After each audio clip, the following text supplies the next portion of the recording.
সালাহউদ্দিন এখানেই সেনা প্রশিক্ষণ পেয়েছিলেন, আর প্রশাসনিক কাজের জন্য তাকে যোগ্য করে গড়ে তুলেছিলেন নুরউদ্দিন জঙ্গি, যিনি ছিলেন ইসলামী দুনিয়ার আরেক উজ্জ্বল নক্ষত্র, যার নাম শুনলেই কেঁপে উঠত কাফেরদের অন্তরাত্মা। মুসলিম বিশ্বকে নেতৃত্ব দেওয়ার সকল গুণাবলী এখানেই অর্জন করেছিলেন তিনি।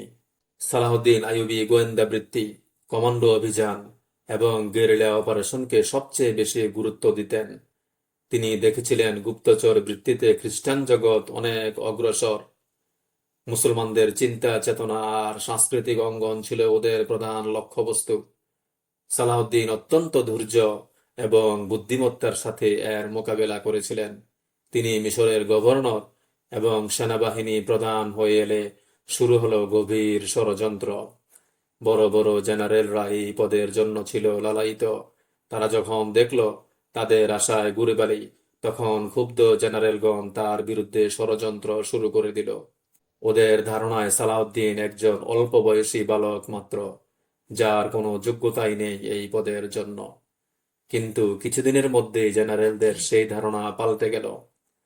সালাহউদ্দিন কঠোর নিয়ম শৃঙ্খলা মেনে চলতেন, সৈন্যদের জন্য ভোগ বিলাস এবং মদ নিষিদ্ধ করে দিলেন, মনোনিবেশ করলেন ওদের শারীরিক, মানসিক এবং নৈতিক শক্তি বৃদ্ধির দিকে। ফলে অল্প দিনেই সেনাবাহিনী সুশৃঙ্খল ও সুসংগঠিত হয়ে উঠল। অল্প বয়স্ক অর্বাচীন বালক বলে তাকে যারা তাচ্ছিল্যের দৃষ্টিতে দেখছিল, টনক নড়ে উঠল তাদের। সালাহউদ্দিন খ্রিস্টান শক্তির মোকাবেলার জন্য একটি শক্তিশালী সেনাবাহিনীর প্রয়োজনীয়তা গভীরভাবে অনুভব করলেন।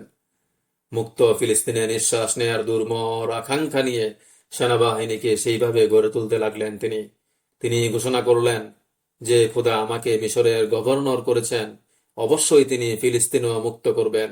তার এই ঘোষণার জন্য কেবল খ্রিস্টানই নয়, খ্রিস্টানপন্থী মুসলমান আমির উমরারাও তার শত্রু হয়ে দাঁড়ালো।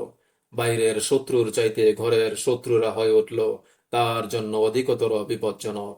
নতুন গভর্নরের জন্য গণ অভ্যর্থনার আয়োজন করলেন জেনারেল নাজি, যিনি কিনা 50,000 সুদানি ফৌজের অধিনায়ক। অভ্যর্থনা অনুষ্ঠানে সেনাবাহিনী ছাড়াও বেসামরিক ও প্রশাসনিক কর্মকর্তা বৃন্দ এবং বিপুল পরিমাণে দর্শকের উপস্থিতি ছিল। মুচকি হেসে একে একে সকলের সাথে করমর্দন করলেন সালাহউদ্দিন আইয়ুবী। কণ্ঠে স্নেহ ভালোবাসার উষ্ণ পরশ। কোনো কোনো অফিসারের ঠোঁটে ছিল কুটিল হাসি, দৃষ্টিতে ঘৃণা আর উপহাস। ওদের ধারণা নুরউদ্দিন জঙ্গির সাথে সুসম্পর্ক এবং রাজ পরিবারের সন্তান বলেই সালাহউদ্দিন গভর্নর হতে পেরেছেন। এক প্রবীণ অফিসার আরেকজনের কানে কানে বলল, এখনো শিশু, আমরা পেলে পুষে নেব।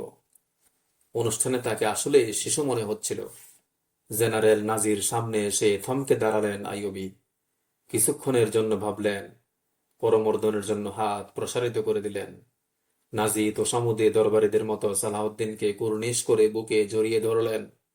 কপালে চুমু খেয়ে বললেন, আপনার জীবন রক্ষার্থে আমার দেহের শেষ রক্তবিন্দুটুকুও বিলিয়ে দেব।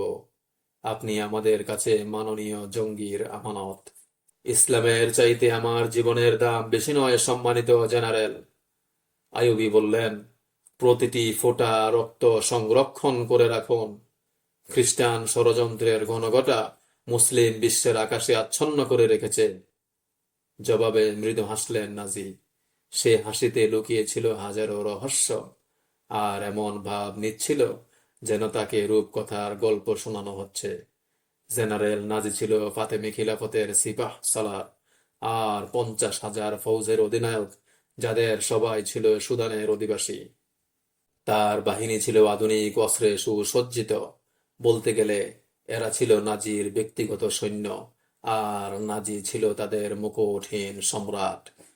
তখন মুসলিম দেশগুলোর কোনো কেন্দ্রীয় নেতৃত্ব ছিল না, ছিল শুধু অভ্যন্তরীণ ষড়যন্ত্র। এই সুযোগের সদ্ব্যবহার করছিল খ্রিস্টান এবং ইহুদি জগৎ। মিশর এবং আশেপাশের শাসকদের জন্য নাজি ছিল এক ভয়ঙ্কর ত্রাস। তার মস্তিষ্ক ছিল ষড়যন্ত্রের কেন্দ্রভূমি। ভেড়া দেখলে যেমন নেকড়ে বাঘের দাঁত বেরিয়ে আসে, সালাহউদ্দিনকে দেখে নাজিরও তেমনি দাঁত বেরিয়ে এসেছিল। আইয়ুবী তার এই ক্রূর রহস্যময় হাসির মর্ম না বুঝলেও এটা ঠিকই বুঝতে পেরেছিলেন যে এই শক্তিধর জেনারেলকে তার প্রয়োজন।